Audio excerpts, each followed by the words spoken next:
Sir మీ దగ్గర చూస్తే ఏ properties లేవు, కానీ మీరే ప్రొడ్యూసర్గా, మీరే ఒక హీరోగా ఒక సినిమా తీస్తున్నారంట.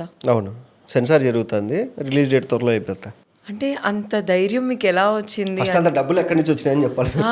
అంటే అంటే బేసిక్గా డబ్బులు పెట్టాలంటే కూడా ధైర్యం బిగ్ బాస్ కావాలి. నుంచి వచ్చిన డబ్బులు అంతా దాంట్లో పెట్టేసిన, అది కాకుండా బయట నేను సంపాదించుకుందంతా దాంట్లోనే పెట్టేసిన.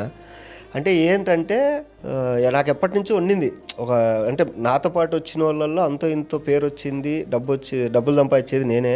సరే రా మనందరం కలిసి ఏదైనా చేద్దాం ఒకటి అని చెప్పేసి ఫ్రెండ్స్ అందరం కలిసి ఒకటి స్టార్ట్ చేసినాం. దానికి నాకు ఇంకా ఎనర్జీ ఇచ్చింది కిరణబోరము, సుహాసు, కలర్ ఫోటో, ఎస్ఆర్ కళ్యాణ మండపము. వాళ్ళు నాకన్నా సీనియర్స్ యూట్యూబ్, నాకన్నా ముందు నుంచి యూట్యూబ్ లో వేస్తున్నారు. సో వాళ్ళు యూట్యూబ్ నుంచి హీరోలుగా వచ్చి ఏ బ్యాక్గ్రౌండ్ లేకుండా హిట్ కొట్టారు. సో ఆడియన్స్ ఎంకరేజ్ చేస్తారు కొత్త వాళ్ళని. సో మనకు ఐడియా, మనకి ఏదైతే ఆలోచన వచ్చిందో అది కరెక్టే మన దగ్గర కరెక్ట్ పాయింట్ టాలెంట్ ఉంటే ఖచ్చితంగా యాక్సెప్ట్ చేస్తారు. స్టార్ట్ చేద్దాము అనేసి నేను అలా స్టార్ట్ చేసిన. అండ్ ఇంకొకటి ఏంటి అంటే ఇప్పుడు వాళ్ళు పెద్ద హీరోలు ఒక్కొక్కరికి 10 కోట్లు, మినిమం 10 కోట్లు మార్కెట్ ఉంది, మినిమం 10 కోట్లు మార్కెట్ ఉంది వాళ్ళకి.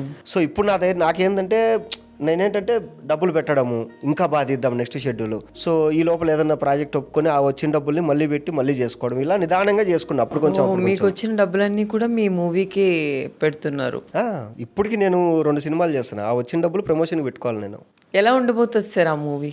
నాది మొత్తం కిడ్నాప్ కామెడీ, ప్యూర్ కామెడీనే. అంటే చాలా కథలు ఉన్నాయి కానీ ఫస్ట్ సినిమా ఎక్స్పెరిమెంట్ చేయకూడదు. ఇప్పటికి మాక్సిమం జనాలకి ఏది నచ్చుతుందో అదే చేయాలి. సో మొత్తం కిడ్నాప్ కామెడీ, షూట్ మొత్తం A to Z కడప జిల్లాలోనే జరిగింది. అసలు ఆడియన్స్ మీ మూవీకి రావాలి అనే దానికి మీరు ఏ హోప్ ఇస్తారు ఆడియన్స్ కి? నా సినిమాలో అద్భుతమైన పాన్ ఇండియా స్టంట్లు ఉండవు, కానీ ఎంటర్టైన్ అవుతారు. 2 గంటల సేపు కూర్చొని నవ్వుకొని పోతారు.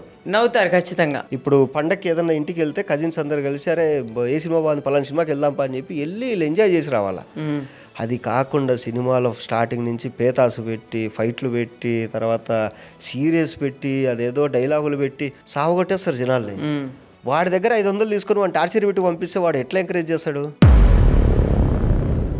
సో కామెడీ సినిమాలు అనేది ఎప్పటికైనా వర్కౌట్ అవుతాయి, వర్కౌట్ ఖచ్చితంగా అవుతాయి. మలయాళం డబ్బింగ్ సినిమాలు, తమిళ డబ్బింగ్ సినిమాలు తెలుగులోకి వచ్చి కోట్లు కలెక్ట్ చేస్తారు, మనం రాసుకోలేమా? సరే ఒకప్పుడు అలానే మీ చిన్నప్పుడు అవ్వచ్చు, మీరు ఒక 100 రూపీస్ పట్టుకొని వెళ్తే ఒక మీరు మూవీకి వెళ్ళొచ్చు, స్నాక్స్ తీసుకోవచ్చు, తిని మామూలుగా హ్యాపీగా ఎంజాయ్ చేసి రావచ్చు. కానీ ఇప్పుడు మీకు తెలుసు కదా, మూవీ టికెట్స్ తీయాలి అంటే, అక్కడ స్నాక్స్ తినాలి అంటే ఈచ్ 1 పర్సన్ కి 1000 రూపీస్ ఈజీగా అవుతుంది. స్నాక్స్ అనేది అవసరం లేదు. ఫస్ట్ పాయింట్, వాళ్ళు ఏం చేశారంటే దాన్ని ఒక ప్రెస్టేజ్ ఇష్యూగా తయారు చేశారు. టికెట్స్ కూడా టూ మచ్ హై కాస్ట్. ఇప్పటికీ నేను చెప్తా వాడండి, ఒక స్టార్ హీరో నా సినిమా ఏ ఓటీటీలో రాదు, మీరు సచ్చినట్టు థియేటర్లోనే చూడాలి అంటే వస్తుంది కలెక్షన్.